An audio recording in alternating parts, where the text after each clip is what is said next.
안녕하세요. 저는 서울에 사는 30대 여성입니다. 결혼한 지는 5년 정도 되었네요. 아직 아이는 없어요. 저는 참 아이를 가지고 싶어 해서 들어서지 않는 게 슬펐거든요. 하늘을 원망을 많이 했었고요. 그런데 일이 이 지경이 되고 보니 정말 다행이라는 생각이 듭니다. 제 이런 말을 들으면 짐작할 수 있으시겠지만, 네, 저는 남편과 이혼했습니다. 그것도 아주 좋지 않은 이유로 말이죠. 지금 생각해도 손이 살짝 떨려올 만큼의 일이기는 해요. 그때는 엄청나게 충격을 받았었고, 시간이 지난 지금도 그때만 생각하면 손이 떨려오니까 말입니다. 저는 제가 겪은 그런 일은 드라마에서나 나오는 일이라고 생각했거든요. 하지만 아니더라고요. 저에게도 일어날 수 있는 일이더라고요. 정말 그런 일이 저에게 일어날 거라고는 꿈에도 상상조차 해보지 못했었는데 말이죠. 이제 그 이야기를 한번 시작해 보겠습니다. 남편과 저는 남편의 집요한 구애로 만나 결혼했습니다. 자랑 같지만 제가 인물이 조금 괜찮은 편이기는 하거든요. 그래서 아주 어릴 때부터 주변에서 만나달라는 남자들이 참 많았고요. 남편도 그런 사람들 중에 하나였습니다. 10번 찍어 안 넘어가는 나무 없다는 말을 요즘은 쓰면 안 된다고들 하죠. 상대방이 싫다는데 자꾸 좋다고 들이대는 것도 폭력이라는 말. 저는 공감하는 편이기는 했어요. 워낙 그런 식으로 다가온 남자들이 많아서 힘들었었거든요. 남편은 그런 사람 중에서 점잖은 편에 속하기는 했습니다. 차분하고 최대한 부담을 주지 않으며 접근해왔고요. 저는 남편의 그런 진지한 모습에 넘어갔던 것 같아요. 남편은 똑똑한 사람이었거든요. 집안 형편이 좋지는 않았지만 본인이 성공하겠다는 의지가 강해서 공부도 열심히 했고 그 결과 좋은 학교를 나와서 취직을 했고 말이죠. 저는 원래 조금 똑똑한 남자를 좋아하긴 했습니다. 제가 못 배우긴 했거든요. 저는 집안 형편이 썩 좋지 않았어요. 그럼에도 억지를 부리며 대학을 못 갈 정도는 아니기는 했지만 그렇게까지 해서 대학을 졸업하는 게 과연 옳은 일인가 하는 생각을 했었습니다. 공부도 잘하지 못하는 제가 무리해서 집안에 부담을 주면서까지 대학을 간다는 게 아무리 생각해도 죄책감이 들더라고요. 그래서 그냥 가지 않은 것을 택했어요. 나중에 저희 아빠가 맹주인 줄 알고 생각지도 않고 있던 할아버지에게 물려받은 땅을 팔았을 때 저에게 제일 먼저 했던 말이 배워보고 싶은 거 있냐는 말이었던 것을 보면 아빠도 그 부분에 있어서는 상당히 죄책감을 느끼셨던 것 같아요. 전혀 그럴 필요 없는데 말입니다. 아무튼 남편과 연애하고 결혼할 때까지만 하더라도 집안 형편이 넉넉하지 않았었기 때문에 저는 남편에게 의리할 수밖에 없었습니다. 물론 남편이 저를 좋아해서 쫓아다녀 연애한 것도 맞았고 결혼도 그렇게 했지만 그래도 조건이 그럴 수밖에 없었어요. 특히 시어머니는 저를 몹시 작아지게 만드는 주범이었습니다. 그 얼굴 나이 들면 쭈구렁탱이 되는 건 다 같은데 이런 뭐 하나 가진 것도 없는 애를 내가 며느리로 들이자고 그 고생을 해서 아들 키운 줄 알아. 그렇게 기를 쓰고 반대하셨어요. 사실 저는 남편을 엄청나게 사랑했다기보다는 남편이 좋은 사람이었고 또 이 사람 정도라면 내 인생을 바쳐도 될 것 같아서 결혼을 결심하게 된 거였기 때문에 그런 취급을 받으니 그냥 포기하고 싶어졌던 순간도 많았습니다. 하지만 그럴 때마다 남편이 저를 설득했어요. 내가 중간에서 잘할게. 당신이 힘들지 않게. 나는 너만 있으면 돼. 그러니까 제발 헤어지자는 말만 하지 마. 그런 남편을 보면서 이 정도로 나를 아껴주는 사람이 있다면 믿어도 되겠구나 하고 생각했습니다. 그렇게 저와 남편은 반대를 이겨내고 결혼했어요. 남편이 좋은 직장을 다니기는 했지만 그냥 평범한 집안이었고 그리고 저도 결혼을 하고 일을 그만둘 생각은 없었거든요. 뭐 하나 가진 것도 없고 가방끈도 짧은 저를 잘 대해준 회사이기도 했고 말이죠. 그래서 아이를 가지기 전까지는 회사에 계속 다니는 걸로 합의를 했습니다. 물론 시어머니는 이렇게 말씀하셨지만요. 볼 것도 없는 회사, 쥐꼬리만큼 벌어서 뭐 애쓰겠다고 일을 굳이 하겠대. 하지만 한 푼이라도 더 벌면 좋은 게 아니냐는 남편의 설득에 결국 계속 다니게 해주셨지만 말이죠. 아마 당시에 저라면 만약 시어머니가 끝까지 반대하셨다면 결국에는 그만뒀을 겁니다. 아무튼 그런 상황이다 보니 제가 남편에게 더더욱 의지할 수밖에 없었고 남편에게 더더욱 마음을 줄 수밖에 없었어요. 그래서 생각해보면 저는 결혼 전보다 결혼하고 나서 남편이 더 좋아졌는지도 모르겠습니다. 그런 상황에서 믿을 건 남편밖에 없었으니까 아마 더 그랬을 거예요. 그래서 남편에 대한 배신감도 더 컸던 거겠죠. 그런 남편이 바람이 났다는 걸 알게 된 건 결혼하고 약 2년 정도 지났을 때였습니다. 처음에는 의심을 하나도 하지 못했어요. 남편이 저에게 계속 잘해왔던 것도 있지만 결혼하고 2년밖에 안 됐잖아요. 어떻게 보면 아직 신혼이나 다름없는 기간이었는데 바람이 났을 거라고는 상상조차 하지 못했습니다. 나 전화 좀 받고 올게. 여기서 받아. 당신 앞에서 못 받는 전화니까 그렇지. 내가 불편해서 그래. 그런 말을 할 때도 그냥 업무상 온 전화이거나 친구의 전화라고만 생각했어요. 친구와 통화를 하는 것도 남에게 들려주기 조금 그럴 수 있잖아요. 칼과 같이 전화를 제 앞에서 받지 않을 때 조금 서운한 감정이 들지 않았다고는 할 수 없겠지만 그래도 이해했습니다. 그럴 수 있는 일이었으니까요. 나 이번 주말에 친구들이랑 놀러 가. 이번 주말에 나랑 데이트하러 가기로 했잖아.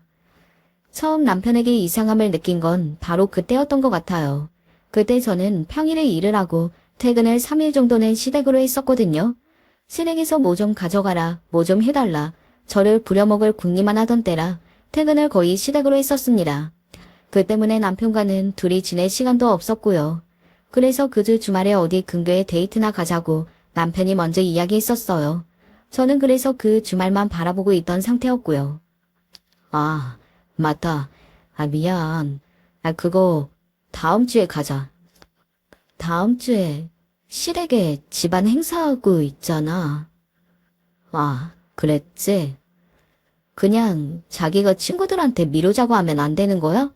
나 그 약속 하나만 보고 이번 달 버티고 있는 건데. 그런 제 말에 남편이 인상을 팍 쓰더군요. 그러고서는 굉장히 짜증이 난다는 듯 이렇게 말했습니다. 저는 그런 남편의 표정과 얼굴을 보고 굉장히 충격 아닌 충격을 받았던 것 같아요. 쪽팔리게 마누라랑 데이트 때문에 다음으로 미루자는 말을 어떻게 해? 저는 이해가 되질 않았습니다.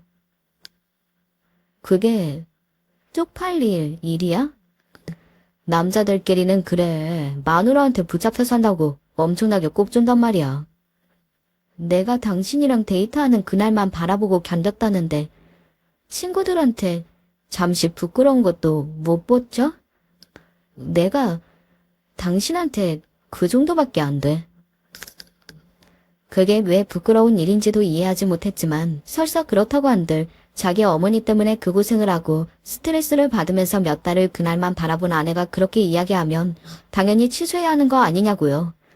저는 우선순위에서 완전히 밀렸다는 생각과 함께 이런 게 바로 화장실 들어갈 때와 나올 때랑 다르다는 걸 말하는 거구나 하는 생각이 들어 착잡했습니다.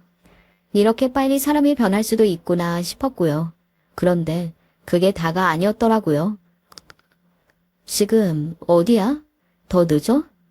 귀찮게 왜 전화야? 끊어. 친구들과 놀러를 간 당일 너무 늦어서 제가 전화를 했거든요.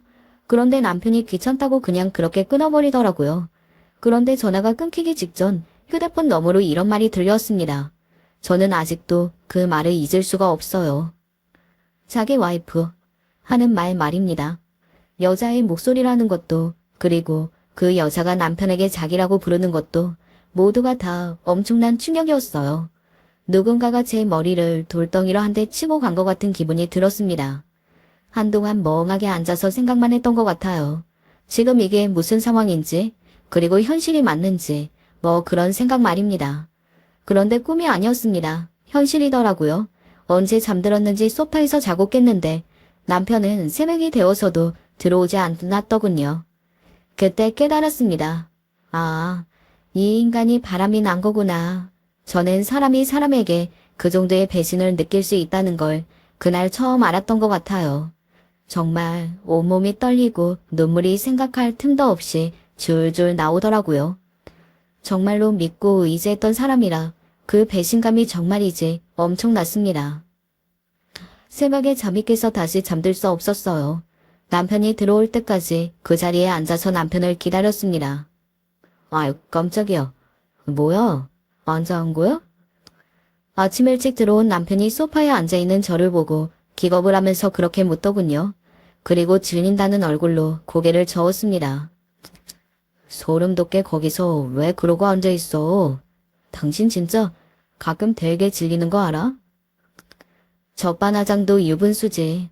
지금 밖에서 다른 여자 만나고 와놓고는 저에게 그런 말을 하더군요. 그래서 제가 물었습니다. 그래서 바람 피우니? 내가 질려서? 제 그 말에 남편이 멈칫하더군요. 그리고는 저를 빤히 바라봤습니다. 어떻게 알았냐는 놀란 얼굴이기는 했지만 딱히 엄청난 동요는 없었어요.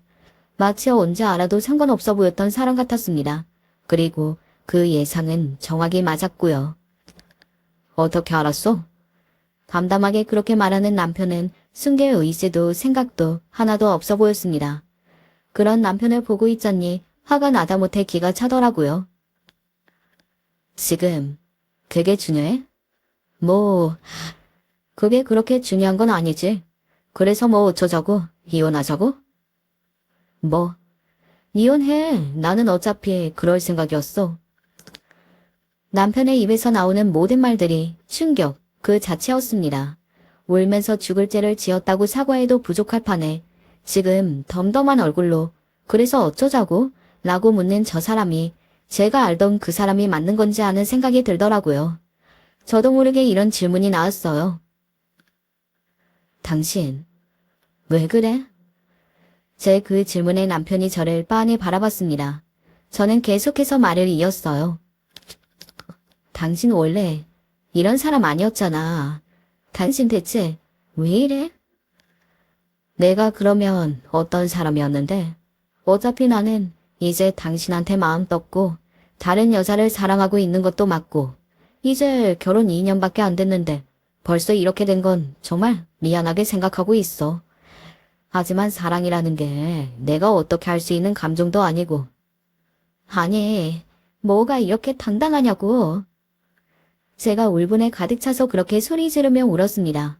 가해자는 너고 나는 피해자인데 왜 내가 더 힘들어야 하는 건지, 너는 왜 아무렇지 않은 건지 그게 더 화가 났으니까요.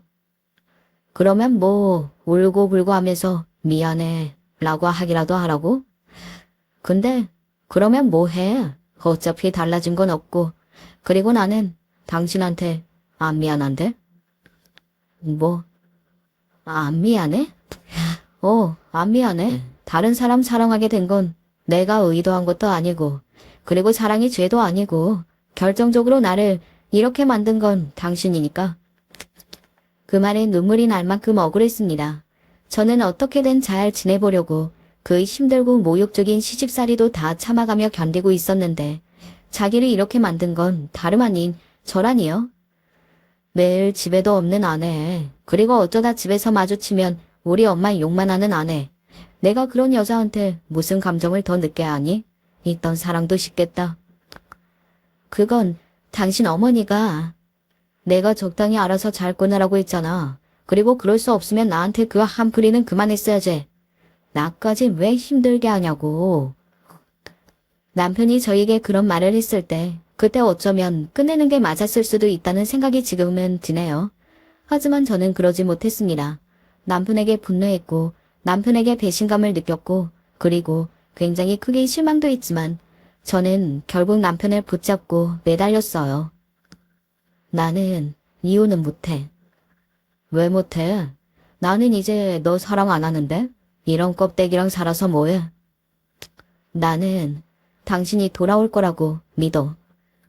바보 같고 미련하게도 과거에 남편에게 받았던 사랑과 그 다정함을 잊을 수가 없었어요. 그래서 남편은 지금 잠시 방황하는 거라고, 결국에는 다시 정신을 차리고 예전에 내가 사랑했던 그 모습으로 돌아올 거라고 그렇게 굳게 믿었어요. 지금 와서 돌이켜 생각해보면 그 생각이 얼마나 바보 같았던 생각이었는지 후회는 하지만요. 그 이후로 남편은 더 대놓고 바람을 피웠습니다. 저에게 말도 하지 않고 외출했고 외박했고 물어봐도 아무런 대답을 하지 않았어요. 지금에 와서 돌이켜 생각해보면 떨어져 나가라고 일부러 더 그랬다는 생각이 드네요. 저는 그걸 미련하게 견디고 있었던 거고 말이죠. 그러는 동안 시어머니의 학대 아닌 학대도 계속되었습니다. 너는 남들 다 가지는 애도 못 가지니? 네가 여자로서 얼마나 매력이 없으면 결혼한 지 얼마 되지도 않아서 애가 다른 여자한테 눈을 돌리니? 그래도 이 집 며느리로 살아야겠다면 내 말에 충성해.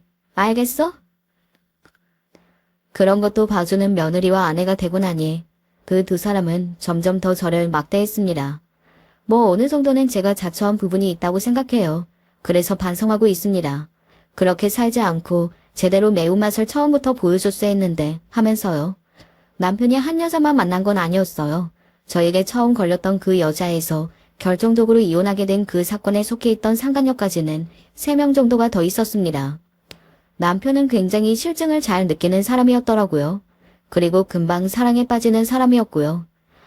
남편의 불륜을 처음 알게 된 그 다음부터 제 인생은 그야말로 나락으로 떨어졌어요. 세상에서 가장 불행한 여자, 그게 바로 저였습니다. 남편도 저를 막대했고 시어머니도 저를 막대했어요. 그걸 알고도 묵인한 순간 저는 그런 대접을 받아도 되는 여자가 되었습니다. 게다가 제가 다 안고 가기로 한 거였기 때문에 다른 사람에게 뭐라고 말할 수도 없었고요. 그렇게 3년을 더 버티고 있었네요. 그 3년은 단언컨대 제 인생에서 가장 힘들고 암흑 같은 시기였습니다. 떠올리는 것만으로도 고통스러울 만큼 말이죠. 3년 동안 남편은 제대로 집에 들어오는 날이 더 적어졌고 집에서 마주쳐도 저를 무슨 벌레 보듯 바라봤어요.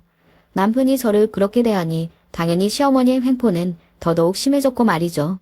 왜 그러고 버텼는지 아직도 의문이 드네요. 숨을 쉬어도 쉬는 것 같지 않은 나날들이었는데 말입니다. 그러던 어느 날이었어요. 그날의 그 일은 제 인생을 바꿔놨습니다. 인간 쓰레기 같은 짓을 한 건 남편이기는 하지만 어찌 되었든 간에 그날의 그 일이 없었다면 저는 아직도 그 집에서 고통받으며 살았을지도 모르니 어쩌면 고마워해야 할지도 모르겠어요. 너 오늘 출장이라고 했냐? 갑자기 그건 왜 물어? 그냥 왜? 말도 걸지 마. 그 말이 아니잖아. 그날은 제가 출장을 가는 날이었어요. 원래 저희 회사는 출장 같은 것이 거의 없는 회사이기는 한데 그때 딱 거의 처음으로 출장을 가게 된 거였거든요. 그래서 남편이 묻나보다 했습니다. 저는 바보같이 얼마 만에 먼저 질문이라는 걸 해준다며 이제 조금씩 변하려나 하는 기대감까지 가졌고요. 그런데 이동하는 와중에 출장이 취소가 된 겁니다. 작은 회사라 원래 이런저런 변수가 참 많은데 그날도 그랬어요. 그래서 집으로 다시 돌아갔습니다. 현관문이 왜 열려있지? 도어락이 다 닫히지 않은 채 조금 틈이 있더라고요. 요즘 현관문이 잘 닫히지 않으니 한 번 더 확인하라고 남편에게 이야기했었는데 깜빡한 것 같다는 생각을 하면서 집 안으로 들어갔습니다. 그런데 현관에 신발 하나가 있었어요. 저는 그 신발을 보자마자 누군가가 제 머리 위로 찬물을 뿌린 듯한 기분이 들었습니다. 다름 아닌 여자 구두였거든요. 그 자리에 굳어 한동안 그 구두를 멍하니 내려갔던 것 같아요. 정말 아무 생각이 안 나고 어떻게 해야 할지 모르겠고 그런 감정은 2번을 겪어도 적응이 되지 않더라고요. 그리고 안방 쪽에서 어떤 인기척이 느껴졌습니다. 저는 조심스럽게 발을 떼었어요. 예전에 이런 일이 다시 생기면 그때는 반드시 증거를 남겨놔야겠다고 저 자신에게 한 1000번쯤 이야기했었거든요. 그래서 그런지 그 와중에도 저는 휴대폰의 녹음 기능을 켰습니다. 얼마나 많은 시뮬레이션을 했으면 그랬겠어요. 안방으로 다가가자 두 연놈의 대화 소리가 들려왔어요. 여기서 이러고 있으니까 더 짜릿하다. 그래. 그러면 마누라 어디 보내고 한 번 더 불러야겠는데? 나 병원 쉬는 날 자기 마누라 좀 어디 쫓아내봐. 자기들끼리 그런 저질스러운 듣기만 해도 역겨워서 토가 나올 것 같은 말들을 하면서 낄낄거리고 있더군요. 저는 숨을 한번 몰아쉬고는 그 방문을 힘차게 열었습니다. 두 연놈들은 저를 보고 깜짝 놀라기는 하더군요. 아무도 없는 줄 알았는데 제가 나타났으니 놀라기는 했겠죠. 당신이 여긴 어떻게? 네가 아무리 쓰레기 같은 놈이라지만 이건 좀 너무한 거 아니니? 어떻게 안방에 다른 여자를 데리고 와서 이러고 있을 수가 있어, 이 개새끼야. 제가 소리를 지르며 옆에 있던 쿠션 하나를 집어 던졌습니다. 남편은 그거 맞고서는 욱한 것 같았어요. 지가 뭘 잘했다고 그 쿠션 하나 맞고 욱한 게 지금 생각해도 어이가 없다 못해 기가 차네요. 너 지금 미쳤어? 지금 누가 할 소리를 하고 있어? 지금 네가 나보고 미쳤냐고 묻는 거야. 제가 기가 차서 그렇게 이야기했지만 남편은 그 당당한 표정을 지우지 않았습니다. 그리고는 이렇게 이야기하더군요. 그러게, 내가 그때 이혼하자고 했잖아. 뭐? 멍해지더군요. 그 말이 그 상황에서 나올 말인지 제 머리로는 도저히 이해할 수 없었습니다. 뭐 지금도 이해는 할 수 없어요. 그런 인간의 생각 따위 이해해주고 싶지도 않지만요. 그러게, 내가 이혼해달라고 할 때 진작 이혼해주지. 왜 버티고 있다가 이런 꼴을 당해? 이건 네가 자처한 거야? 모르겠어. 그 순간에도 제 탓을 하는 그 입을 찢어버리고 싶었습니다. 지금 어디다 대고 누구 탓을 하는 거야? 네가 그때 이혼만 했어도 이런 꼴은 안 보잖아. 이런 꼴을 만든 당신 잘못이라는 생각은 안 해? 그때였습니다. 가만히 보고 있던 상간녀가 저를 보고 비웃으며 이렇게 말하더군요. 그쪽 잘못 맞는 것 같은데요. 뭐라고요? 제가 너무 어이가 없어서 잘못 들었나 싶어서 그렇게 되물었습니다. 하지만 그 상간녀는 저를 똑바로 보면서 이렇게 말하더군요. 그쪽같이 매력적이지 않은 여자랑 같이 살면 저 같은 여자한테 끌릴 수 있는 거죠. 어디로 보나 매력이 하나도 없는데 연애할 때는 그래도 예뻤다더니 그 말이 전혀 믿기질 않는데 지금? 저는 그때 누구한테 무슨 말을 듣고 있는지를 모르겠다는 생각이 들더군요. 지금 그거 저한테 하는 말이에요? 어머, 멍청하기까지 한가 보네.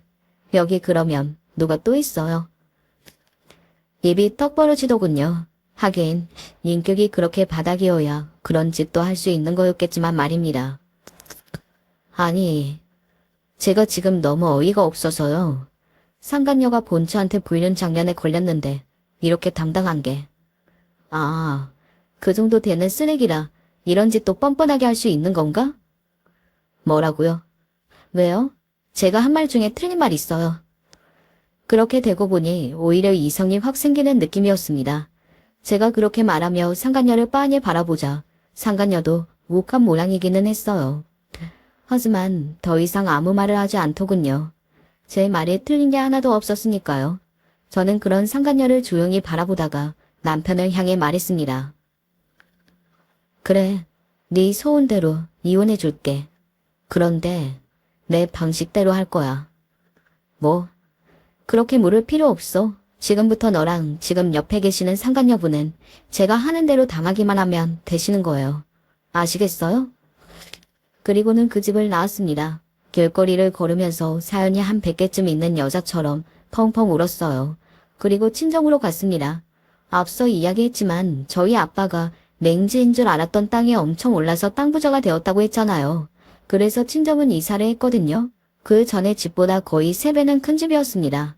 물론 남편은 그 사실을 몰랐어요. 그런 이야기를 주고받을 만큼 사이가 좋지 않았으니까요. 이게 무슨 일이냐? 당연히 부모님은 엄청나게 놀라셨습니다. 그간 제가 별말을 하지 않았기 때문에 당연히 잘 살고 있다고 생각하고 계셨거든요. 그런데 딸이 이렇게 울면서 나타났으니 당연히 놀랐을 수밖에 없었겠죠. 지금 와서 돌이켜 생각해보면 정말 불효라는 생각이 드네요. 제 이야기를 다 들은 부모님은 당연히 노발대발하셨습니다. 당장 이혼하고 집으로 들어오라는 말도 하셨고요. 하지만 저는 이렇게 이야기했어요. 나는 그렇게 순순히 이혼해주고 싶지 않아. 그렇게 이야기하고서는 어디론가 전화했습니다. 제가 전화를 건 곳은 두 곳이었어요. 바로 남편의 직장 상사와 그 여자의 직장인 병원이었습니다.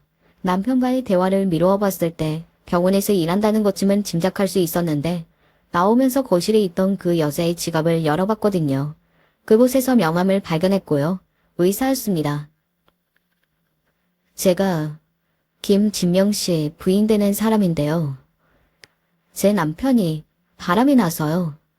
이런 직원은 회사의 품위를 위해서라도 가만두면 안 될 것 같은데요. 제가 그 병원이 이선아 씨랑 바람난 남자 아내 되는 사람인데요. 병원의 의사가 이런 윤리의식을 가지고 있으면 환자들이 어떻게 안심하고 그 병원에 다닐 수 있겠어요? 물론 처음 제 전화를 받은 남편의 직장 상사와 그 상간녀의 병원 직원은 몹시 놀라고 당황했지만 제가 곧 첨부해서 보낸 녹음 파일을 다들 들어봤는지 저에게 위로의 말까지 전하더군요. 그 녹음 파일을 들은 사람들이라면 그 누구나 제가 왜 이렇게까지 하는지 단숨에 알 수 있었을 겁니다. 그 연놈들은 정도를 모르고 파렴치했으니까요.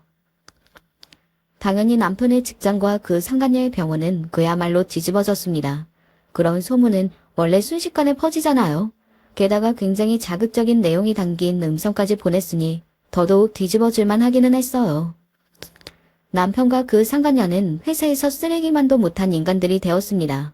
그 녹음본에 있지도 않는 내용들까지 살이 붙여져서 소문은 더욱더 부풀어졌어요. 저는 그들이 억울해할 것도 없다고 생각합니다. 다 스스로 자처한 일이니까요.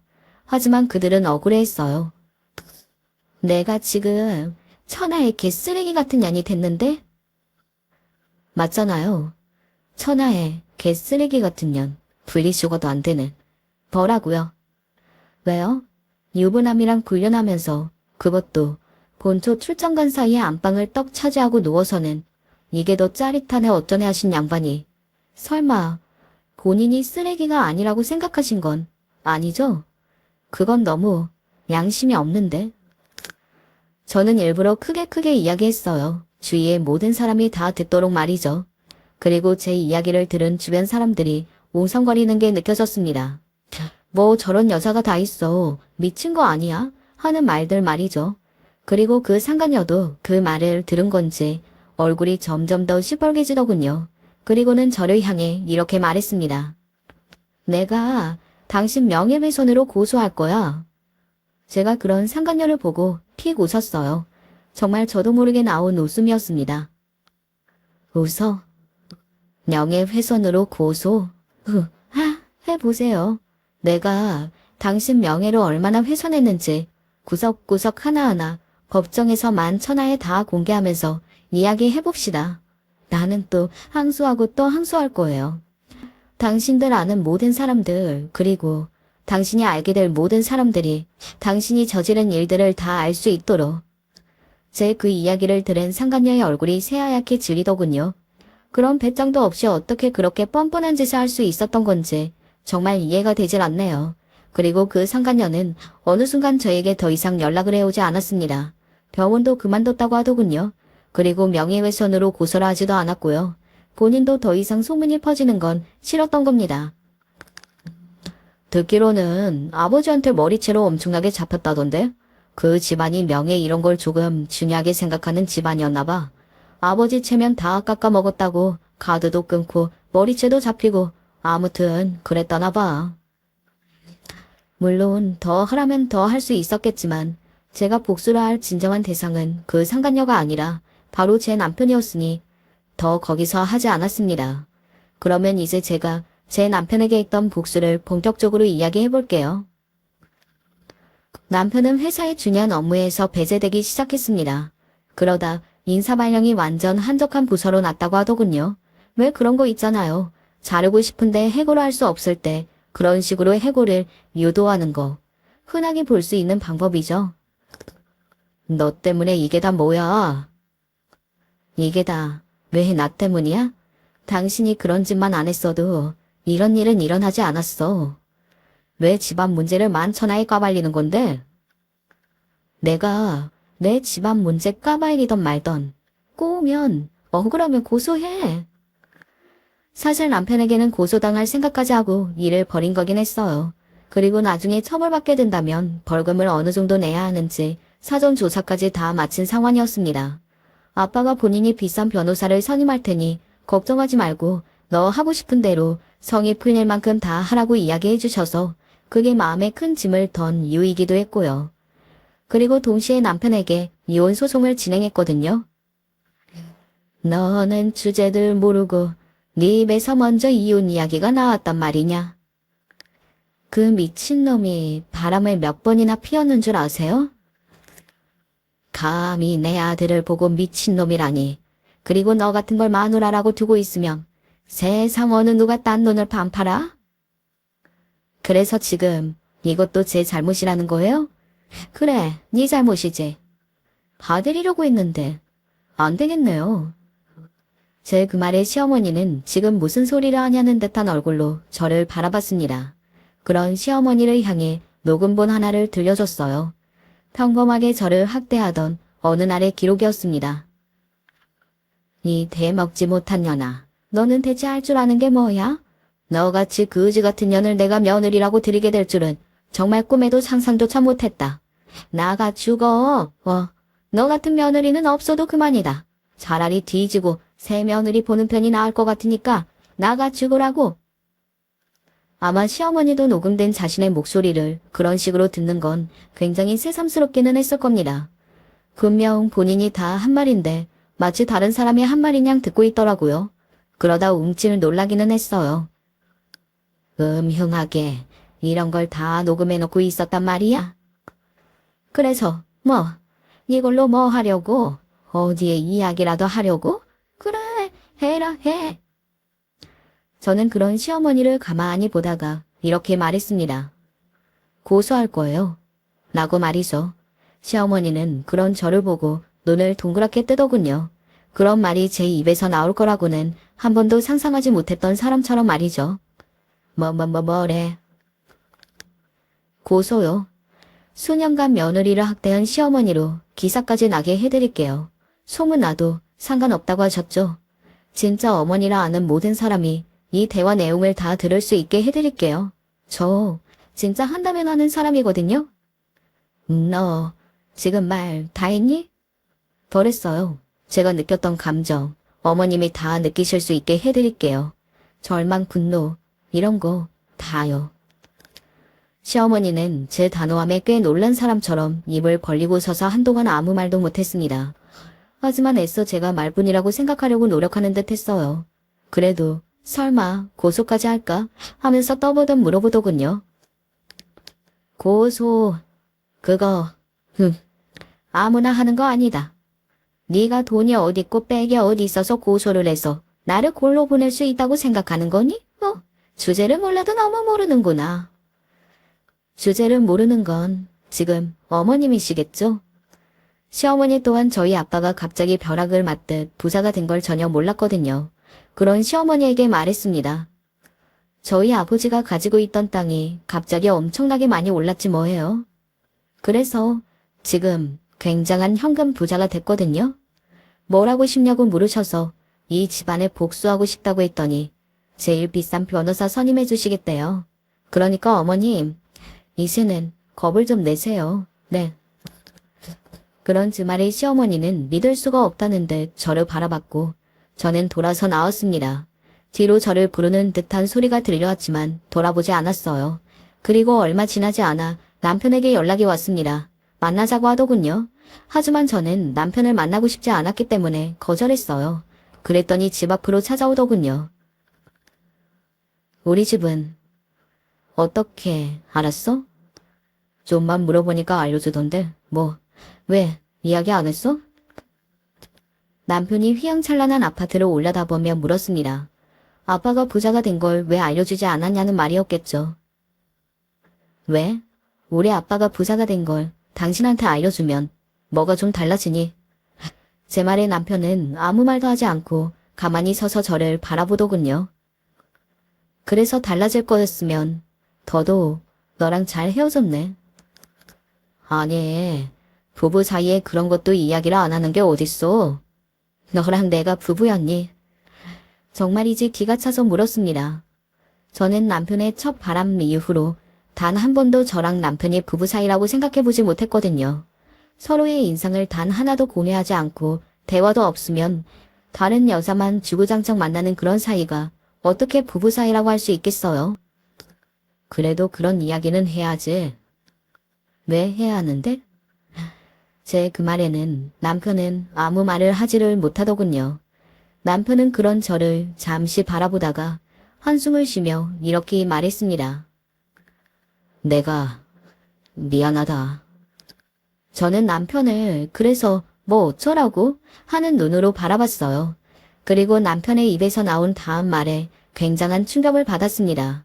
설마 그 말이 나올 거라고는 정말 상상조차 하지 못했었거든요. 그러니까 우리 다시 한번 잘해보자. 제가 남편의 그 말에 인상을 팍 쓰고 저는 도대체 무슨 개소리라 하냐는 듯한 얼굴로 바라봤어요. 저는 제 귀로 들었지만 그래도 믿기지 않았습니다. 어떻게 그런 말을 할 수가 있는 건지 정말 제 상식으로는 이해를 할 수 없겠더군요. 당신 나 좋아하잖아. 내가? 그건 과거의 나지. 지금은 아니야. 우리 잘해보자. 이제는 내가 잘할게. 내가 이제 당신이랑 잘해볼 마음이 단 하나도 없다니까? 우리 예전에 정말 좋았잖아. 그 시절로 다시 돌아갈 수 있어. 내가 잘할게. 내가 대가리에 총 맞았니? 그 말을 믿게. 그리고 네가 어떤 인간인지 다 알았는데 어떻게 예전으로 돌아가? 너는 네가 말하고도 네가 한 말이 말이 안 되는 걸 몰라. 제가 소리를 단호하게 이야기했더니 남편의 표정이 싹 바뀌더군요. 그리고 저는 약간 협박을 하기 시작했습니다. 나 이렇게 만들어 놓고 너는 떵떵거리면서 잘 살 수 있을 것 같아? 너를 그렇게 만든 건 내가 아니라 너야. 내 탓하지 마. 내가 그만큼 바람이 났다는 건 너는 매력이 없다는 말이라고. 그러니까 너는 다른 남자는 못 만난다고. 내가 평생 혼자 살아도 너 같은 거랑은 같이 안 산다고. 제가 소리를 악하고 지르자 순간적으로 남편이 놀라서 저를 눈을 크게 뜨고 바라보더군요.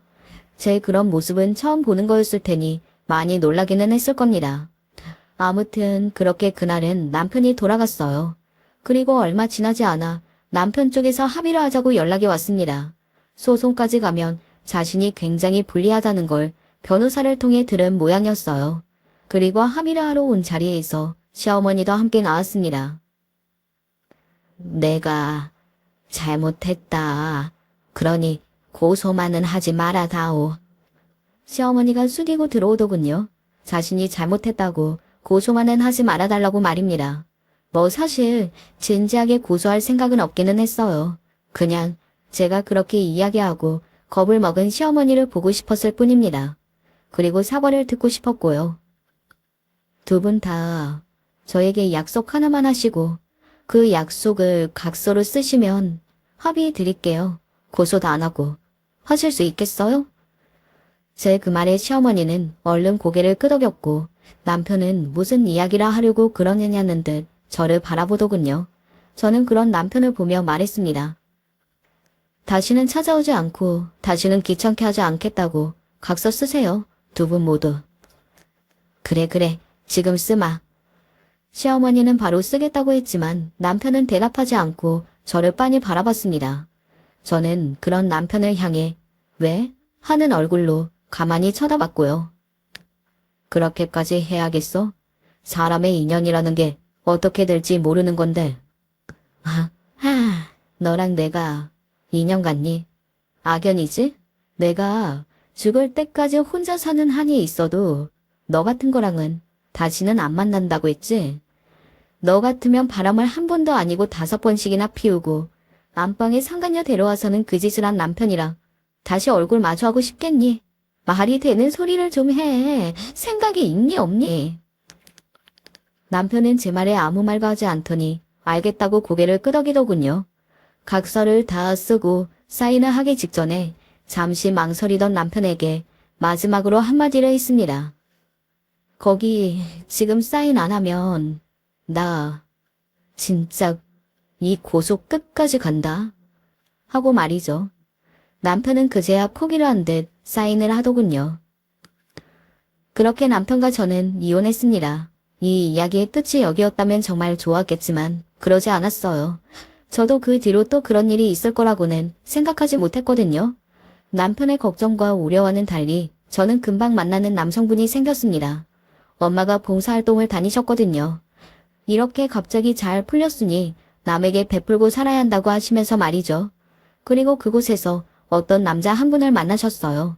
그런데 엄마가 너무 괜찮은 것 같다며 한번 소개를 받아보라고 한 겁니다. 사실은 저는 그러고 싶지 않았거든요. 남자를 새로 만나서 연애할 마음의 준비도 되어 있지 않았던 데다가 이제는 더 이상 겉만 보고서는 사람을 알 수 없다는 생각이 들어서 기본적인 불신 같은 게 커진 것도 있었고요. 하지만 엄마는 그럴수록 좋은 사람을 만나서 마음의 병을 고쳐야 한다라고 말씀하셔서 어쩔 수 없이 만났습니다. 사실 반 이상은 거절하기 위해 나간 자리였어요. 하지만 생각보다 첫인상이 좋았고 그리고 대화가 잘 통했습니다. 굳이 연애를 하지 않아도 친구로 지내도 좋을 것 같다는 생각이 들 만큼 말이죠. 그래서 몇 번 더 만나게 되었고 관계가 자연스럽게 발전이 되어가던 어느 날이었어요. 너 남자 만난다며? 남편이 어디서 알았는지 그 이야기를 듣고서는 저를 찾아온 겁니다. 그것도 술이 잔뜩 취해서 말이죠. 너 나한테 이렇게 찾아오면 안 되는 거 몰라? 제가 각서를 생각하라며 그렇게 말을 해주지만 술에 취한 남편은 제 그 소리가 들리지 않는 듯 했습니다. 그저 자기가 하고 싶은 말만 하더군요. 네가 나 말고 다른 남자를 만나서 잘 살 수 있을 것 같아? 내가 그렇게 들 것 같아? 좋은 말로 할 때 헤어져. 알겠어? 내가 왜 그래야 하는데? 네 말을 왜 들어? 이게 진짜. 그렇게 하면서 남편은 손을 들어 저를 때리려고 했어요. 그때 그분이 나타나지 않았다면 저는 꼼짝없이 남편에게 맞았을 겁니다. 하지만 저와 헤어지고 뭔가 이상한 기분에 저를 따라왔던 그분이 남편의 팔을 턱 하고 잡은 거였어요. 너 뭐야? 이분이랑 만나고 있는 그 남자입니다만 남편은 그제야 그분을 아래 위로 훑어봤어요. 아마 술에 취하지 않았다면 감히 덤빌 생각도 하지 못했을 겁니다. 그분은 남편보다 덩치가 한참이나 크고 힘도 센 사람이었거든요. 과거에 운동했다고 들었기도 했고요. 네가 그놈이야? 초면에 반말은 좀 하지 마시죠. 네가 내 마누라 만나는 그 새끼냐고. 이혼하신 거 아니에요? 왜 그쪽 마누라죠? 이 새끼가? 남편이 그렇게 이야기하며 그 남자를 향해 손을 다시 번쩍 들었지만 그마저도 막혔습니다. 반대쪽 손을 들었지만 그것도 막혔고요. 힘이 아무리 줘도 손을 빼지 못하고 아등바등하는 그 모습이 너무 웃겨서 웃음이 났던 것 같네요. 남편은 웃는 저를 보고 쪽팔린데 소리를 고래고래 질렀고 말이죠. 돌아가지 않으시면 진짜 무서운 꼴 보실 겁니다. 무서운 꼴 뭐? 너 나 지금 협박하냐? 그렇게 들리면 그렇게 들으셔도 되고요. 제가 동네의 건달 형님들부터 경찰의 검사분들까지 모르는 분이 없거든요. 그건 거짓말이 아니긴 했어요. 그분은 아주 예전에 봉사활동을 많이 다니셔서 아는 사람이 대단히 많기는 했거든요. 물론 그 사람들과 다 연락을 하고 지내는 건 아니어도 말이죠. 그게 무슨 상관이 없겠어요. 그 사람은 거짓말을 한 게 아니고 또 남편은 그 말로 인해 겁을 잔뜩 먹었으니 그걸로 된 거죠. 만난다는 남자가 이런 건달이었어? 남편은 그분을 오해한 듯한 말을 했습니다. 저는 남편에게 이렇게 말했어요. 건달 아니고 검사분이죠. 그 말에 남편의 눈이 더 이상 커질 수 없게 동그랗게 커졌어요. 네, 엄마가 소개해준 그분은 현재 직업이 검사셨거든요. 그러니까 대충 눈치챘으면 도망이 나가. 제 그 말에 그분은 남편의 손을 놓았고 남편은 눈치를 보더니 슬그머니 돌아서서 갔습니다. 그 도망가는 뒷꽁무니를 보고 있자니 저 사람을 사랑했던 과거의 제 모습까지 쪽팔려지는 기분이 들었어요. 남편은 그 이후로 단 한 번도 저를 찾아온 적이 없기는 합니다. 물론 그 뒤로 들은 소식들은 있어요. 지금은 짧게 그 이야기를 해드릴게요. 시어머니는 소문이 나는 것이 두려워 빨리 합의하기는 했지만 결국에는 소문이 다 났다고 했습니다. 며느리를 학대한 시어머니로 말이죠. 동네 사람들이 하도 수근거리니까 그 성질머리를 참지 못하고 어느 날 수근거리는 동네 사람 머리채를 잡고 싸우는 바람에 경찰서에 가서 거액의 합의금을 물어줘야 했다는 이야기를 들었어요. 사람은 정말 변하기 힘든 것 같다는 생각이 들었습니다. 더구나 한평생 그렇게 막 나가시는 분인데 한 번에 바뀐다는 게 오히려 말이 안 되는 거겠죠. 그리고 남편은 얼마 지나지 않아 또 다른 여자와 새 살림을 차렸다고 들었습니다.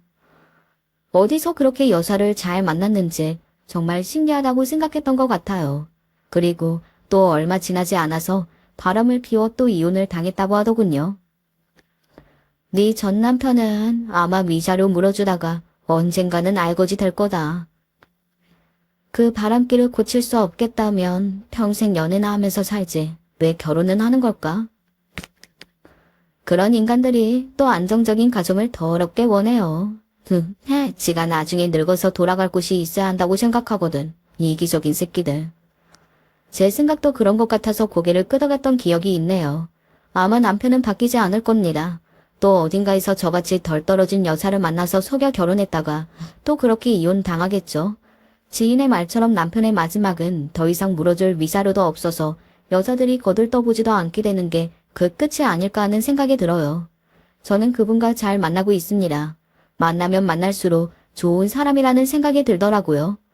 뭐 남편을 한번 겪어봤기 때문에 사람은 겪어봐야 알 수 있다는 생각에는 여전히 변함이 없지만 그래도 아직은 좋은 사람이라고 생각하기는 해요. 결혼까지는 조금 걸릴 것 같기는 한데 그래도 서로 길게 보고 만나고 있기는 합니다. 저는 회사를 그만두고 현재는 영어학원과 쿠키 클래스를 다니고 있어요. 아빠가 뭘 하고 싶냐고 물어보셨었는데 그게 바로 생각이 나더라고요. 그래서 지금은 제가 하고 싶은 것들을 하면서 즐거운 나날들을 보내고 있습니다. 과거를 생각해보면 지금은 더없이 행복한 하루하루예요. 가끔은 제가 꿈을 꾸고 있는 게 아닌가 싶을 만큼 말입니다. 이곳에 사연을 보내게 된 이유 중에 하나는 이곳에 마지막으로 사연을 쓰고 모든 것을 잊고 싶어서가 가장 큽니다. 사실 남편과는 완전히 끝나기는 했지만 그래도 그 시절을 생각하면 아직 화도 나고 손도 떨리고 그러거든요. 남편에 대한 감정이 남아서 그렇다기보다는 그때 제가 당했던 수모들이 생각나서 그런 것 같기는 하지만요. 어떻게 들으셨는지 모르겠네요. 아마 많은 분들이 분노해 주시고 공감해 주셨을 걸로 생각합니다. 그럴 만한 이야기이긴 하니까요. 한때는 그 인간의 불행을 빌었던 적도 있는데 이제는 그러지도 않으려고요. 제가 딱히 그 인간의 불행을 빌지 않아도 그 인간은 지금은 앞으로도 점점 더 불행해질 것 같으니까요. 마지막까지 함께 해주셔서 감사합니다. 앞으로는 제가 더더욱 행복해질 수 있길 바라봐 주세요. 저도 여러분의 행복을 바라겠습니다. 늘 건강하세요. 안녕하세요. 긴 인생의 길에서 마지막 종착역을 향해 가고 있는 아저씨입니다. 혹시 여러분은 익숙한 곳에 길들여지지 않으셨나요? 항상 내 옆에 있을 것 같고 항상 내 편이 되어줄 것만 같던 그런 사람. 제가 담백하게 써내려가는 사연을 들으시고 저같이 후회하시는 삶을 살지 않길 바라는 마음에 인생 끝자락에서 주저리 제 이야기를 해보려고 합니다. 너무 가까이 있고 당연하기에 소중함을 느끼지 못하는 순간들이 있습니다. 저도 나이 60이 훌쩍 넘고서야 제가 이리도 미련한 인간인 줄 알게 되었습니다.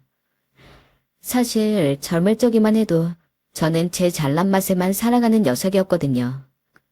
어머니와 아버지는 그래도 동네에서 제법 잘 산다고 소문이 난 분들이었고 저는 부모님의 하나뿐인 늦깎이 외동아들이었습니다.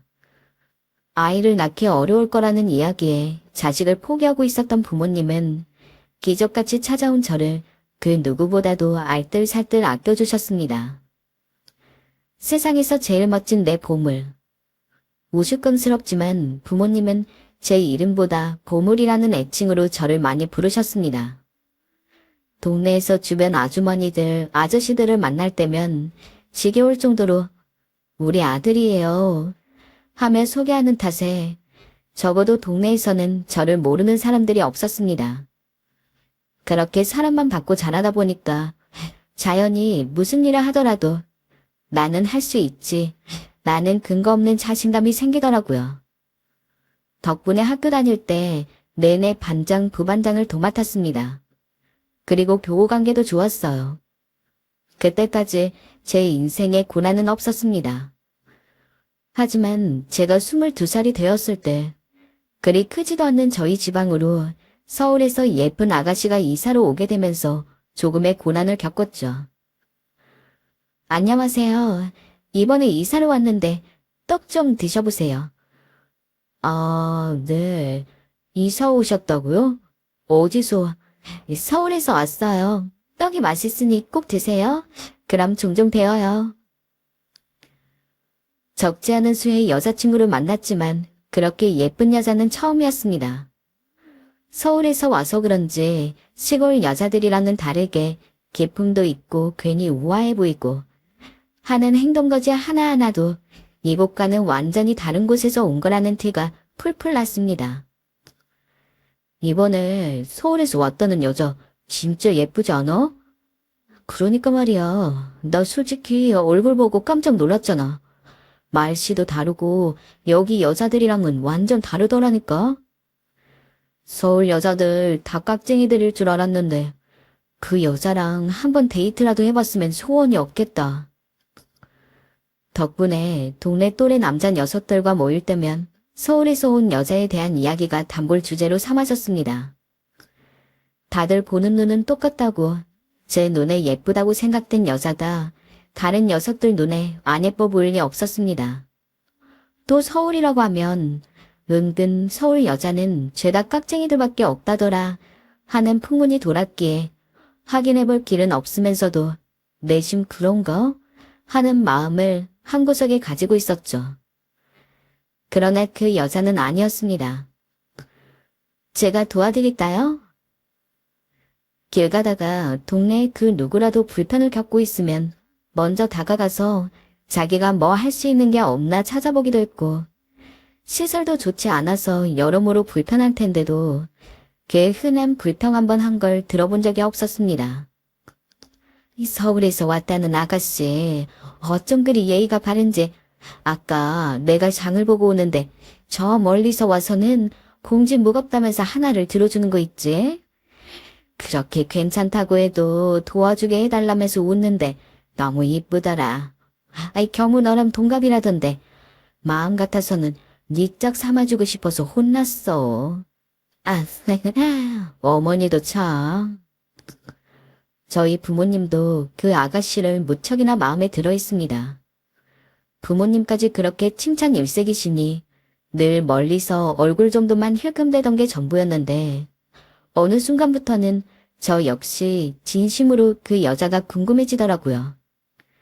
게다가 때마침 동네 다른 녀석들도 지지부진한 탐색전은 끝마쳤는지 은근히 여자에게 다가가서는 요 근처에 내 깐물이 맑은데 한번 보러 갈래요? 라며 가짜는 추파를 던져댔습니다. 괜히 그걸 보니 울컥하더군요. 질 수 없다 싶어서 저 역시 제대로 사귀어볼 생각으로 말을 걸고 최대한 오랜 시간을 보내려고 노력했습니다. 그 당시 저희의 모습은 아마 동물의 왕국이나 다름없었을 겁니다. 동네에서 제일 예쁜 여자를 쟁취하기 위해 온 남자들이 우르르 몰려와서는 자신의 매력을 뽐냈죠. 하지만 시간이 지나다 보니 알겠더라고요. 단순히 서울에 와서 시골 여자들에게 없는 멋과 매력을 가지고 있어서라는 단순한 이유를 넘어서서 그 여자에게는 정말 사람의 마음을 편하게 하고 자신을 좋아하게 만드는 능력이 있었습니다. 또 같이 데이트 같은 산책도 하고 번화가로 나가서 커피도 한 잔씩 마시면서 이야기를 나누다 보니 제 생각보다 훨씬 더 어른스럽고 사려 깊은 사람이었어요. 어느 순간에는 저 역시 진심으로 반해서 여자와 함께 시간을 보내고 싶었죠. 민종 씨, 저는 민종 씨가 좋은데 민종 씨는 어때요? 민종 씨만 괜찮으면 저는 깊게 만나보고 싶은데. 저도 철우 씨가 좋아요. 우리 그럼 한번 만나봐요. 다행히도 여자 역시 부끄럽게 웃으며 제 멋없는 고백을 받아주었어요. 그냥 동네의 예쁜 여자에서 여자친구가 되고 저는 제가 정말로 생각이 짧은 놈이었음을 다시 한번 깨달았습니다. 그냥 얼굴이 예쁘고 도시에서 왔고 이런 것들은 정말 제 여자친구에게 아무것도 아니었어요. 얼굴이 예쁜 것은 맞았지만 여자친구는 얼굴보다는 마음이 더 예뻤고 언제나 무언가를 배우는 것을 좋아했으며 자신이 부족한 것을 인정할 줄 알고 남이 잘난 부분은 누구보다 기쁜 마음으로 칭찬할 줄 아는 심성을 가지고 있었습니다. 민정아, 우리가 아직 나이가 어리긴 하지만 언젠간 현실적인 여건이 갖춰지면 꼭 너랑 결혼하고 싶어. 그때까지 기다려줄 수 있지? 나 학생 때도 성인이 되어서도 여자친구를 사귀면서 장난으로라도 결혼을 생각해 본 적은 한 번도 없었어. 애초에 누군가를 좋아한다는 이유로 빈말로라도 결혼과 같은 미래에 대한 이야기를 하지 않는 성격이거든. 근데 처음으로 너를 사귀고 나서는 나도 모르게 너무도 자연스럽게 결혼에 대한 꿈을 꾸게 돼. 나중에는 이 시골을 벗어나서 서울의 상경에서 함께 살고 있겠지? 애는 몇이나 낳을까? 아니면 잘 이야기해서 평생 우리 둘만 같이 살아도 좋겠다. 이런 것들 말이야. 난 너랑 꼭 미래를 함께하고 싶어. 제 생각보다 저는 더욱더 제 여자친구를 좋아하고 있었습니다. 여자친구가 절 선택한 것에 대해서 한치의 후회도 없게 해주고 싶었기에 그만큼 잘해주었고 일부러 집에도 자주 데려왔어요. 그러던 어느 날 지방에서 서울로 상경하기로 마음을 먹었습니다. 바로 여자친구 때문이었어요. 우리 이제 일자리도 잡고 좀 더 큰 곳에서 돈 버는 게 좋지 않을까? 슬슬 서울에 가서 같이 살아보자. 서울? 서울살이가 조금은 걱정도 되고 당황스럽기도 했지만 여자친구가 먼저 제의를 해주었고 이를 물릴 이유가 전혀 없었던 저는 부모님에게 즉시 알린 뒤 부모님과 여자친구 부모님의 도움으로 작은 방을 잡아 여자친구와 함께 동거를 시작하게 되었습니다. 사실 사귄 기간도 오래되었고 저희 나이도 30이 조금 넘었다 보니까 이미 부모님들 그리고 저희 사이에서 결혼 자체는 이미 기정사실화된 상황이었어요. 그렇기 때문에 함께 사는 것도 쉽게 허락받을 수 있었죠. 우리 서울에 가게 되면 그때는 결혼해서 살자. 그래서 서울에 올라간 지 딱 반년이 지난 뒤 저희는 본격적으로 결혼식을 올렸습니다. 이제는 여자친구와 남자친구를 넘어서서 비로소 남편과 아내가 된 것이죠. 너무 행복했습니다. 살면서 처음으로 결혼하고 싶다는 생각이 든 여자와 정말로 그 꿈을 이룰 수 있다는 것은 아마 저뿐만 아니라 그 누구라도 감격스러우실 겁니다. 저희는 말 그대로 행복하다고 표현할 수 있는 결혼 생활을 했습니다. 씬을 올린 뒤에는 아이를 가지는 것에도 신경을 써서 결혼하고 2년 뒤에는 아들 하나, 딸 하나를 쌍둥이로 낳았죠. 하지만 행복과는 달리 살림살이는 날이 갈수록 기울어졌습니다. 저희가 아무리 아끼면서 살아도 예상치 못한 돈이 들어갈 일이 많다 보니까 저축은커녕 당장 내 식구 제대로 옷 갖춰 입거나 밥 먹고 사는 것조차 힘들다고 느껴질 때가 많았습니다. 여보, 미안해. 못난 남편 만나서 고생이 많지. 이 추운 날에 난방도 끊기고 내가 너무 자신만만했나 봐.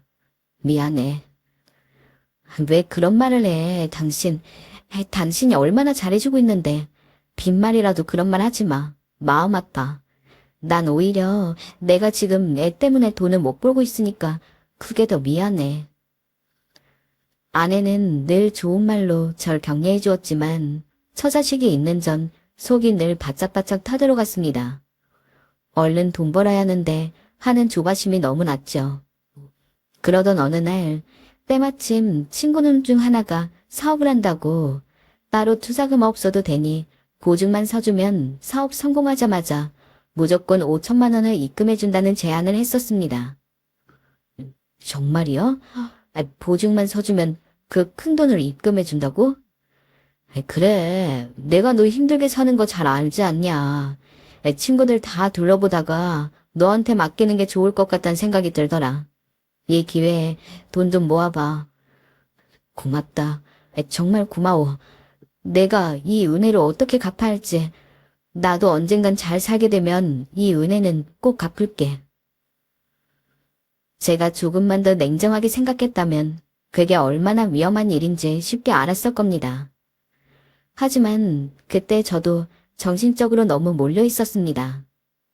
당장 친구가 이야기한 5천만 원이라는 큰돈의 달콤함이 휩쓸려서 묻지도 따지지도 않고 도장을 찍었죠. 적게 알고 지내온 친구가 아니게 믿기도 했고, 친구가 사업에 대해서 설명했을 때 아무것도 모르는 제가 들어도 이건 대박이다 싶었기에 반드시 성공할 거라고 생각했거든요. 하지만 사업은 망했고, 망하다 못해 제 앞에서 사탄 발린 말로 저를 꿰었던 친구는 하늘로 사라졌는지 땅으로 꺼졌는지 코빼기도 보이기는커녕 연락조차 되지 않았습니다. 덕분에 친구가 남긴 빚은 모조리 저의 차지가 되었죠. 괜찮아. 우리 조금 더 열심히 일하자. 지금보다 더 아끼고 살면 괜찮아질 거야. 괜찮다고요? 지금 우리 아이들은 학원도 제대로 못 가고 있어요. 다른 아이들은 학원도 다니고 맛있는 것도 먹으러 다니는데 우린 뭐해요? 어쩌면 좋냐고요? 이게 내 탓이야? 아니 나도 살아보려고 한 거야. 잘 살아보려 저지른 짓이라고. 이제 와서 어쩌란 말이야. 에이씨. 제 덕분에 곤란해진 건 당연히 저뿐만이 아니었습니다. 아직 어린아이 둘, 그리고 아내 탓에 빚에 시달려 했죠. 그러다 보니 싸움이 잦아지는 건 당연했어요. 그쯤 저는 탈출구가 필요했고 그때부터 술병을 잡기 시작했어요. 애 앞에서도 술을 마셨고 아내에게도 술 사오란 말을 밥 먹듯이 했습니다. 지금 생각해도 참 아내에게도 아이에게도 너무나 못할 짓을 했던 생각이 듭니다. 결국엔 장모님까지 오셔선 제 수발을 드셔야 했어요. 장모님 오셨어요. 뭐하러 오셔요. 술이 얼마나 안 좋은데 또 먹고 있어. 김서방, 나는 자네 원망하지 않아. 자네 열심히 살려다 보니 이렇게 된 거 알고 있어. 그러니 돌아오게나, 응? 우리 딸도 손주들도 나도 자네가 돌아오기만을 기다리고 있어. 네. 장모님의 말이 왜 이리 제 마음을 녹였는지 저는 그만 장모님 앞에서 엉엉 울고 말았습니다. 그러나 사람이 쉽게 바뀌지 않듯 반성은 3일이었고 그 후 저는 술을 놓지 못했습니다. 아내는 차가운 방바닥 위에서 고생을 해야 했어요. 아이들이 어려서 밖에 나가서 일을 할 수 없던 탓에 여러 가지 부업으로 저를 도와서 돈을 벌고 생계에 보탰습니다. 아내가 한 부업 중엔 정말 단순 노동이 많았어요. 그런 걸 하는 아내를 보면 정말 가엾게 느껴질 만도 한데 하루 종일 술에 취해 있어 그런 것도 느끼지 못했습니다. 오히려 이 지긋지긋한 현실에 바뀌지 않는 내 자신에게 화만 더 나더라고요. 그러던 어느 날 제 앞에서 아내가 크게 한숨을 쉰 적이 있었어요. 그놈의 한숨 좀 작작 쉬어. 힘들다고 쉬라도 하는 거야? 내가 집 나갈까? 그걸 말해? 한숨도 내 마음대로 못 쉬어요? 정말 당신 왜 이래요? 아빠, 엄마, 아빠 무서워, 무서워. 울지마, 승희야, 진영아, 울지마. 괜찮아, 엄마 여기 있어. 당신, 이제 속이 좀 타네요? 당신 술병 들고 있느라 집안에 무슨 일이 있었는지도 모르죠? 저번 달엔 당신 어머니가 쓰러져서 병원에 계셔요.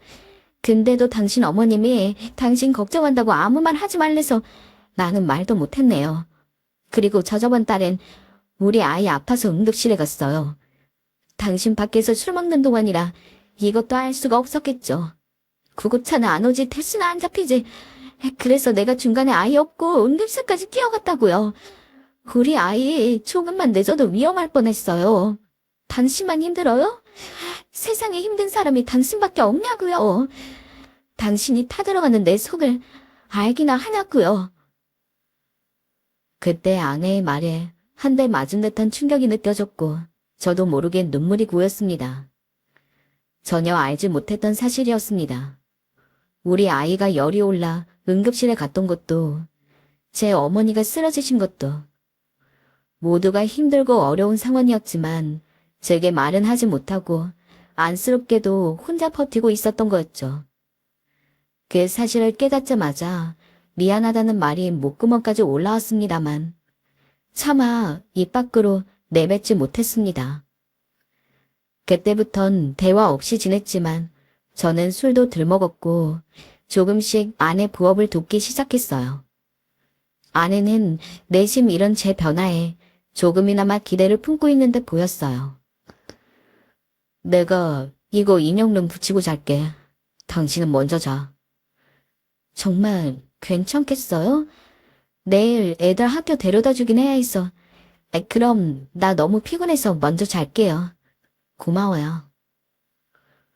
무뚝뚝하게 말하긴 했지만 아내의 눈 아래 거뭇거뭇한 게 마음에 걸려 제가 하겠다고 하고 인형 눈을 붙이고는 했어요. 그날도 그랬죠. 그런데 갑자기 잠든 아내를 쳐다보던 중 아내의 손등이 눈에 확 띄더라고요. 이게 뭐야? 순간 저는 너무 놀랐어요. 당시 아내는 부업으론 모자르다고 생각해 저에게 아이를 맡기고 가끔씩 밤에 택배 굴려는 일을 나가고 있었습니다. 그런데 추운 겨울에 장갑도 끼지 않고 일을 했는지 손등에 성한 곳이 하나 없더군요. 여기저기 모두 까져 있고 상처만이 가득했어요. 연고도 바르지 않았는지 어떤 상처는 흉해져 있기도 했습니다. 어떻게 한 집에 살면서 이걸 모르고 있을 수 있었을까요? 이런 남편이 어디 있을까요? 그 순간엔 아내 앞이라 하더라도 도저히 눈물을 참을 수 없었습니다. 미안해. 여보, 미안해. 내가 죽일 놈이야. 그나마 당신 덕에 힘겨운 순간들을 지날 수 있었는데 빚지고 나서 한동안 제정신이 아니었어. 미안해. 당신한테 너무 미안해서 용서해달란 말도 못하겠어. 그간의 저를 되돌아보았어요. 집에 오면 무기력증에 시달리면서 아내와 대화를 안 하는 것은 당연했고 저한테 오는 아이들을 살갑게 한번 안아주는 것조차 하지 않았어요.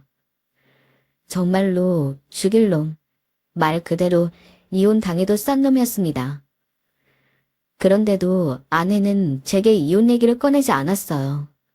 어떻게든 절 품고 가려 했던 거지요. 저는 저를 믿어줬던 아내를, 장모님을, 자식들을 생각하며 정신을 바짝 차리기로 했습니다. 일단 아무거나 손에 잡히는 대로 일을 시작하고 싶었기에 막노동부터 했어요. 새벽같이 일어나 벽돌을 나르는 일은 힘들었고 고생스러웠지만 저 자식 생각하면 충분히 버틸 수 있었습니다. 아빠, 오늘은 기분 좋아. 아빠가 일 나가고 술도 안 마시니까 진영이 너무 좋아. 그래? 진영이가 좋다니까 아빠도 좋네.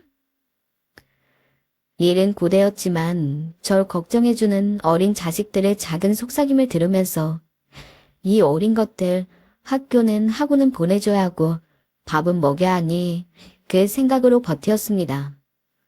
또 아내 혼자 고생하지 않아도 되니 그것만으로 다행이었어요. 아내는 당연하게 일하는 게 뭐 그리 그게 고마운 건지 제게 참 다정하게 대해주었습니다. 그간의 과오는 마치 없었던 것처럼요. 여보, 추운데 고생했죠. 오늘 당신 좋아하는 부대찌개 해놨으니 얼른 한 숟갈 떠요. 뭐 이리 힘들게 많이 차렸어. 대충 찌개 하나만 하지. 몸 쓰는 사람이 밥 든든하게 먹어야죠. 얼른 먹어봐요. 맛있어요? 맛있네. 아내는 저만큼이나 일을 하고 있으면서도 자기는 밥 한 끼 먹지 않으면서 저에게 햄 잔뜩 들어간 부대찌개 국물을 입안에 밀어 넣어 주었어요. 그 국물의 온기가 느껴지자 저도 모르게 콧잔등이 시큰해선 고개를 푹 숙으려야 했죠. 처음엔 막노동을 했지만 어느 정도 정신적으로 완전히 회복된 이후엔 다시 회사를 들어가게 되었습니다. 회사에 들어가자 빚도 조금씩 갚아나가게 되었고 벌레 나오는 단칸방에서 조금 큰 방으로 이사도 갈 수 있게 되었어요. 하지만 아이들에겐 여전히 늘 미안했어요. 얘들아, 그래도 집 좁아서 많이 불편하지. 아니야, 아빠. 무슨 소리야. 저번 집에 비하면 훨씬 크고 깨끗한데? 이 정도로도 우린 감지덕지야. 우리 걱정은 하지 마. 너네 학우는 이제 고등학생 되었으니까 과외 아니면 교습소라도 다닐래? 아빠가 그 정도는 해줄 수 있어. 에이, 교과서 보고 수업 잘 들으면 성적 잘 나오는데 무슨 학원까지? 됐네요. 아빠, 우리 공부에 말려 죽일 셈이야? 지금으로도 충분해. 뻔히 제 사정 생각해서 하는 말이었지만 가난이 뭔지 참. 애들에게 아무 말 할 수가 없었어요. 그저 알겠다고 하는 수밖에요. 빚을 갚아야 아이들에게도 더 잘해줄 수 있을 텐데 그럴 수 없는 현실이 참 서글펐어요. 그러던 어느 날 제 인생의 은인이라고 할 수 있는 분을 만나게 되었어요. 마침 일하던 회사에서 나와 조금 더 좋은 조건의 회사로 옮기게 되었는데 그곳은 가구 회사였어요. 처음엔 맡은 일을 그저 성실하게 하겠다는 마음으로 일을 해나갔는데 같이 일하는 동료들과도 합이 맞고 다들 열심히 하니 저도 더 의욕이 생기더라고요. 그걸 좋게 봐주신 사장님이 어느 순간부터 제게 조금씩 일을 더 맡겨주셨어요. 처음엔 저한테 큰 프로젝트가 턱턱 떨어지네 긴장도 되었지만 이걸 기회로 삼아 무조건 인정을 받아야겠다는 생각이 강했습니다.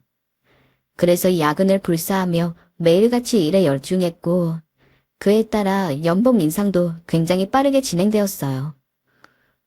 여보, 이번에 월급을 이렇게나 많이 받았어? 당신 정말 대단한데? 그러니까 사장님이 나를 아주 신뢰하고 계셔. 덕분에 월급이 많이 올라갔어. 아마 내년엔 더 인상될 것 같아. 당신도 이제 아르바이트 그만해. 내 돈으로 빚 갚고 하면 되니까. 그때가 바로 제가 처음으로 아내에게 일 그만두라고 한 때였어요. 당시 아내는 허리가 많이 아픈 상황인데도 쉬지도 못하고 분식집에서 일을 하고 있었거든요. 그게 늘 안쓰러웠는데도 빚 때문에 말하지 못하고 있다가 그만두라 할 수 있었던 거였죠. 허나 아내는 고개를 내세웠어요. 이까짓 거 뭐 힘들다고 그만둬요? 나도 지금 일하는 곳 많이 편해져서 하나도 힘들지 않아요. 당신도 고생하는데. 아내는 힘들지 않다며 맑게 웃어 보였고 끝끝내 제 설득에도 불구하고 고집을 꺾지 않았습니다. 그렇게 아이들이 고등학생이 되었을 쯤에는 다니던 회사에서 승진이 되면서 빚도 다 갚았고 제 사업까지 했는데 그게 잘 돼서 경제적으로 엄청 안정이 되어 있었습니다. 마치 행운이 저를 따라오는 느낌이었고 이래도 되나 싶을 정도로 인생이 너무도 잘 풀리는 느낌이었어요. 그래서 불안하긴 했지만 드디어 내 고생이 빛을 보는구나. 하늘이 노력을 알아주는구나 싶었습니다. 허나 지금 와서 하는 이야기지만 사업이든 뭐든 제가 그 암흑 같은 시기를 벗어날 수 있었던 것은 아내가 힘든 순간에도 늘 저를 지탱해 주었기 때문이었죠. 당시엔 그걸 모르고 있었지만요. 그런데 사람은 당연한 것에 무뎌지게 되더라고요. 그렇게나 아내를, 가족을 소중하다고 생각했었는데 처음부터 원래 있던 것처럼 꾸준히 곁에 있다 보니까 제가 참 멍청하게도 그게 얼마나 귀한지를 모르게 되었어요. 어느 날 보니 힘든 것들이 다 지나고 나니 그렇게 예쁘고 우아해 보였던 아내는 어디 가고 신이 다 되어가는 아줌마만 남아있었어요. 분명 처음 결혼했을 때만 해도 평생 행복하게 살게 해주겠다는 순수한 열정이 있었던 것 같은데, 모진 풍파에 휩쓸려서 함께 사라진 건지, 원래도 그리 살가운 성격이 아니었으나 저는 아내에게 더욱더 무뚝뚝한 인간이 되어버렸어요. 여보, 오늘도 수고했어요. 대꾸 하나 안 해주는 저임에도 아내는 언제나 제가 일을 하고 돌아오면 외투를 받아들고는 웃으며 수고했다고 이야기해 주었습니다. 저녁을 먹고 들어온다고 이야기해도 늘 제가 좋아하는 반찬들로만 한 상 가득 차려놓은 채 저를 기다리고 있어서 저한테 호통을 들은 적도 여러 번이었습니다. 내가 밥 먹고 들어온다고 했는데 쓸데없이 밥을 왜 차려놔? 이걸 누가 먹으라고? 전화를 해주지 그럼. 나는 문자 확인을 안 하니까 모르고 있었죠. 화내지 말고 내가 먹을 테니까 들어가서 쉬어요. 아내는 그런 저에게 화 한 번 내지 않았습니다. 모자란 남편인데도 오히려 미안하다고 자기가 깜빡했다며 불 다 꺼진 밤에 부엌에서 몰래 숟가락을 달각거리며 제가 먹지 않는 저녁 밥상을 먹기도 했습니다. 살면서 제가 그리 착한 놈이라고는 생각하지 않았지만 그래도 가족 하나 제대로 안 챙길 정도로 나쁜 놈이라고 생각하며 살아온 적은 없었는데 그때 저는 그저 제가 돈을 벌어다 주는 것만으로도 가족의 노릇을 다한 것이라고 치부하며 나는 충분히 남편으로서의 역할을 하고 있어 라고 자만했던 것 같습니다. 그래서 집에서 아무것도 안 하는 것 같은 아내가 고깝게 보였고 심지어 처음 결혼할 당시 아름다웠던 모습조차 온데간데 사라진 아내는 좋아할래야 좋아할 구석도 없었어요. 당신 화장이라도 좀 하지 그래? 응? 화장이요? 아니 고원 산책 나가는데 무슨 화장을 해요? 나도 보는 사람 눈이 있다고. 당신 나이도 있는데 이제 좀 가꿀 때도 됐잖아. 돈도 있으니까 피부과 가서 레이저 시술이니 뭐니 그런 것도 좀 받고 해. 가끔 같이 다니는 내가 창피해. 창피해요? 당신, 내가 창피해요. 아내와 가끔 산책을 나가곤 했는데 그때마다 아내가 화장기 없는 얼굴로 나가는 게 괜히 저는 싫었습니다. 그래서 피부과 가라며 돈을 던졌는데 아내는 창피하단 말에 상처를 받은 것 같더군요. 그 이후 혼자 괜히 거울을 들여다보고 한숨을 푹 쉬는데 새삼 미안했습니다. 곰곰이 되짚어보면 아내는 참 유순한 구석이 많은 여자였습니다. 그건 사귈 때도 그랬습니다. 결혼을 하고 나서는 더욱더 그랬죠. 그러던 어느 날 저는 더 나쁜 짓을 하고 말았습니다. 친구놈 말에 이끌려 아가씨들이 있는 술집에 갔는데 거기에 푹 빠지고 만 것이에요. 정확히 말하면 젊은 여자들이었어요. 그 여자들이 그렇게나 이뻐 보였습니다. 보고 있으면 꼭 반짝반짝 빛나는 보석 같았고 신내나는 아내와 더 비교가 되었습니다. 저는 그 여자들과 노느라 계속 유흥업소를 방문했고 거기에 푹 빠져 외박도 잦아졌어요. 당신 왜 안 들어와요? 오늘도 야근이에요? 그래, 늦는다고 했잖아. 왜 전화야 귀찮게. 얼른 끊어.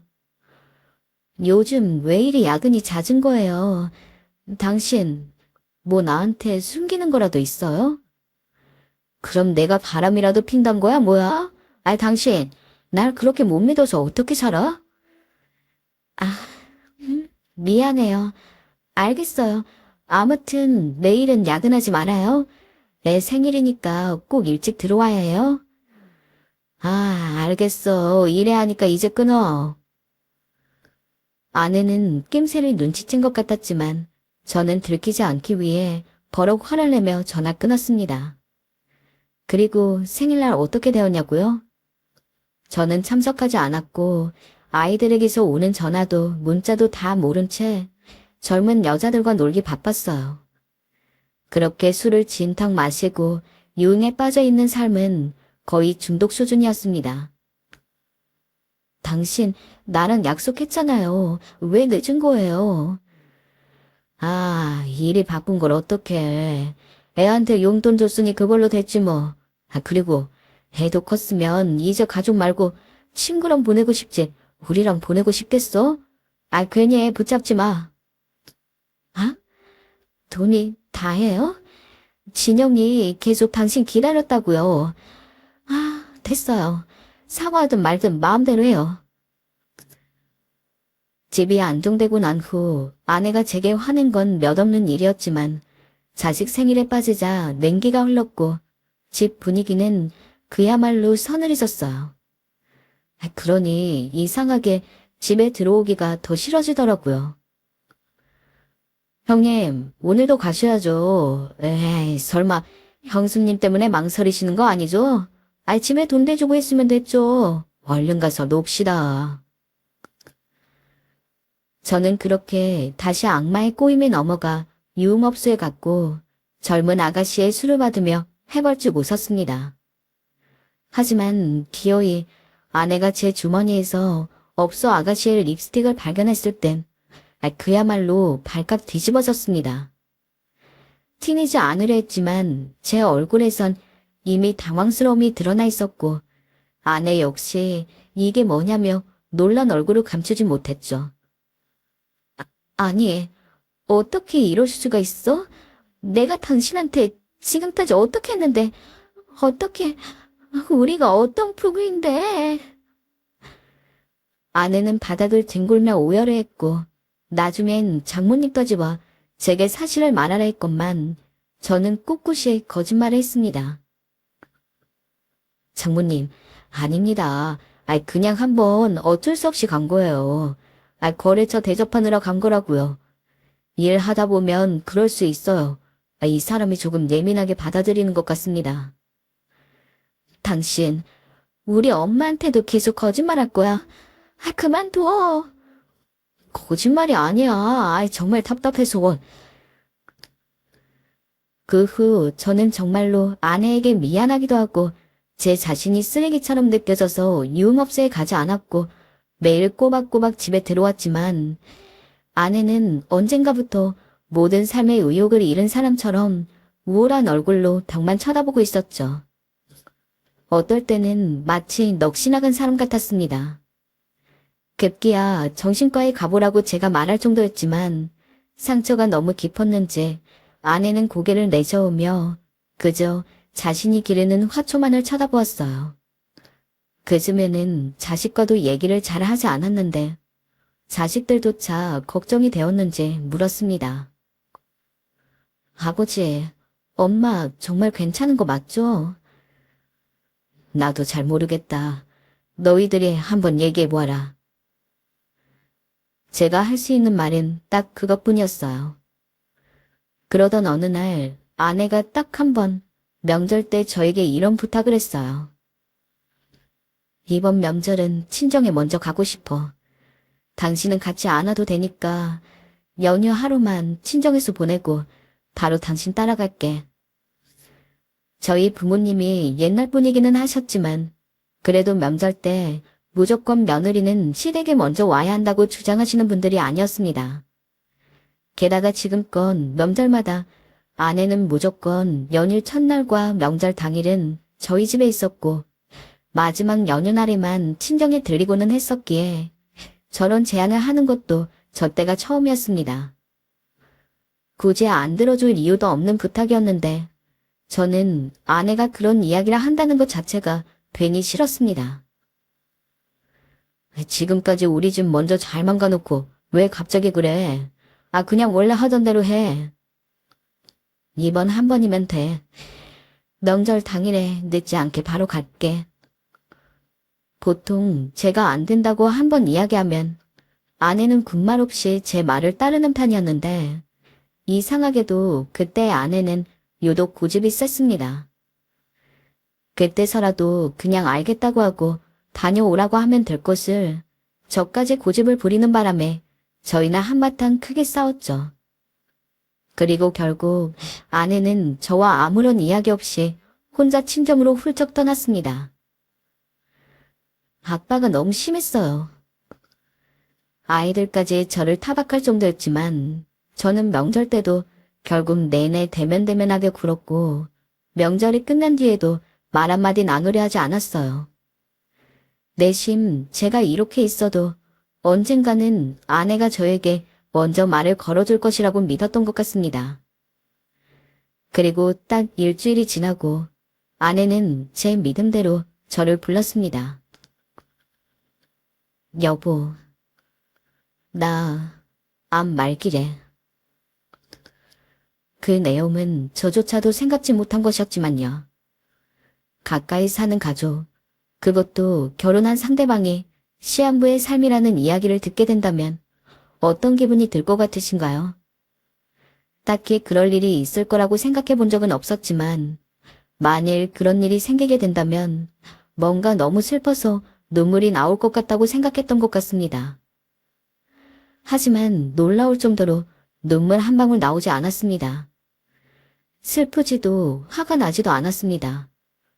그냥 아무 생각이 없었습니다. 아내가 정말 자신이 암에 걸렸다고 말하는 게 맞는지 살 날이 몇 개월도 채 안 남았다고 이야기하는 게 정녕 진실인지조차 파악할 수 없었습니다. 명절 연휴에 친정에 먼저 가고 싶다고 이야기한 것도 자신이 암에 걸렸다는 사실을 부모님에게 이야기하고 싶어서 그랬다고 하더라고요. 조금 파리한 얼굴로 웃는 아내를 두고 저는 여전히 아무 말도 할 수 없었습니다. 생각 정리도 마음 정리도 되지 않아 하루하루가 혼란했지만 시간은 참으로 매정하게도 흐르더군요. 아내의 암 소식에 아내를 붙잡고 엉엉 우는 아이들을 보아도 저는 그때조차 눈물 한 방울 나지 않았습니다. 마치 제 3자의 일인 것처럼 멀거니 그 모습을 관망하게 되었죠. 이렇게까지 슬프지 않아도 되나? 이 마음이 정상인가? 수십 번도 넘게 저를 검열하고 다그쳐봤지만 달라지는 것은 없었습니다. 지금 보면 그때의 저는 그 사실을 믿지 못했던 것 같습니다. 아내는 한평생 저와 함께 있을 거라고 생각했으니까요. 수술을 해도 완치가 힘든 상황이었지만 조금이라도 삶을 늘리려면 빨리 수술을 해야 했었습니다. 그러나 아내는 자신의 목숨이 경각에 달한 상황에도 초연했죠. 최대한 입원을 미루고 저와 그리고 아이들과 함께 시간을 보내려 했습니다. 아내는 평소 주말에 저를 귀찮게 하는 일이 없었습니다.